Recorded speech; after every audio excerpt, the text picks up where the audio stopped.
Hey everyone, my name is Bar-Shalom and I'll be presenting to you weekly supervised representation learning for video alignment and analysis, a joint work with George Leifman, Elad, and Ehud. So the talk outline is we would start with some introduction and background, then we will talk about the proposed method, and then some results and a demo. So we will start with a motivation specifically for video alignment. So imagine you're given a query video, which is a specific endoscopic surgery video of a patient, and you're given key videos, which is a large data set of similar videos. And the question is, can we align them temporally?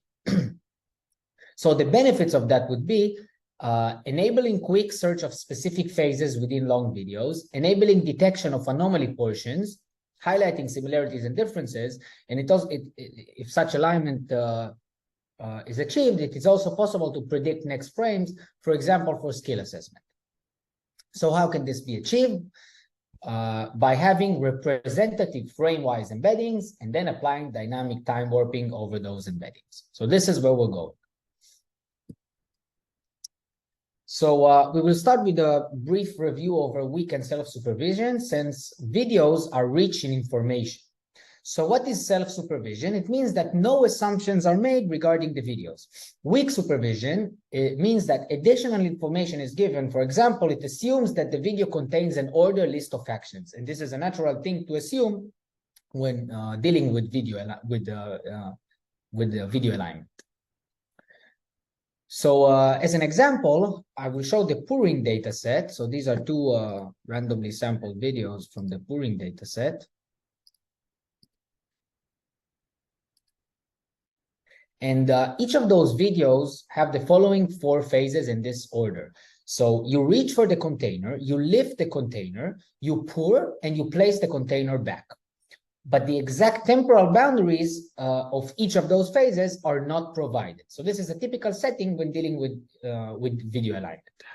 So how can all this be leveraged? So we will review one of the components that we rely on and use slight modification of, which is the dynamic time warping algorithm.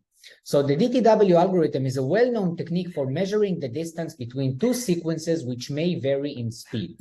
So in this example, you can see 2 time signals on the left and the middle, and you see that there are 2 ways to measure the distance between them. The first is the Euclidean distance, and the second is the dynamic time warping distance.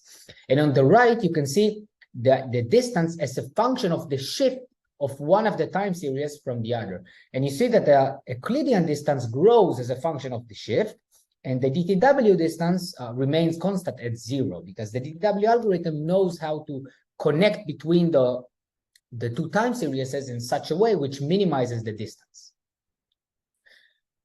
And it is calculated by the following recursive function, which utilizes the non-differentiable mean function. So a natural way to go is to try to optimize this DTW algorithm, but this is impossible. Why? Because DTW utilizes the non-differentiable mean function, and so you cannot back propagate through that. So the solution is to smooth the mean function. So you introduce a parameter gamma for the mean function such that the new mean function is approximates the discrete mean function, but it is also differentiable. And when this gamma in this specific example approaches 0, you recover the discrete mean function. And now the new DTW, which is called the SoftDTW, is as follows with this gamma. And now you can back propagate through this DTW, which is a variant of the original DTW. So now we will introduce our method, which relies on some of those principles. So the general idea behind our method is as follows. We consider a pair of weakly supervised videos. We pose the question, what distribution should their embeddings follow? And after we have this prior distribution, we enforce this distribution over the embedding space using the KL-divergence. So the picture is 2 videos being fed into an encoder, getting the embeddings, and then those embeddings are being fed to a loss function, which consists of 3 components, and we are going to go over each of the 3 components. So the first component is L same, And this L-same component, loss function, loss component, acts on each video independently. So given such a video, we assume a Gaussian prior centered at the jth frame, as you can see visualized. And this is going to be our prior P with respect to this specific G frame. And the loss for this video, the loss for each video is going to be to minimize the DKL divergence between this Q theta and P, where Q theta is just proportional to the similarity between Zj and Zi, where Z are the embeddings of a deep neural network. So what this loss enforces is that, for example, this guy here is going to be similar to this guy, the similarity of this guy to this guy is going to be proportional to the bin above it. This is what this loss achieves. And finally, we will sum over all J to do that for every frame. Next is the LRProp component, and this is our contribution. So now we have we have two videos. So this is the first video with the prior as discussed before. Now we also have a second video. We need some way to connect them. So the way we do that is we extract the DTW path, the original DTW, and propagate the bins from the first video to the second video using this path. And this is going to be our prior, P prop I given J. And the loss is going to be analogous to before, the DKL divergence between Q theta and this prior P prop, and we're going to sum over all J. So what this means is, for example, this guy is going to be similar to this guy. The similarity of this guy to this guy is going to be proportional to the bin above it. This is what this loss enforces. Finally, so we use the DTW path in order to compute the LRProp loss.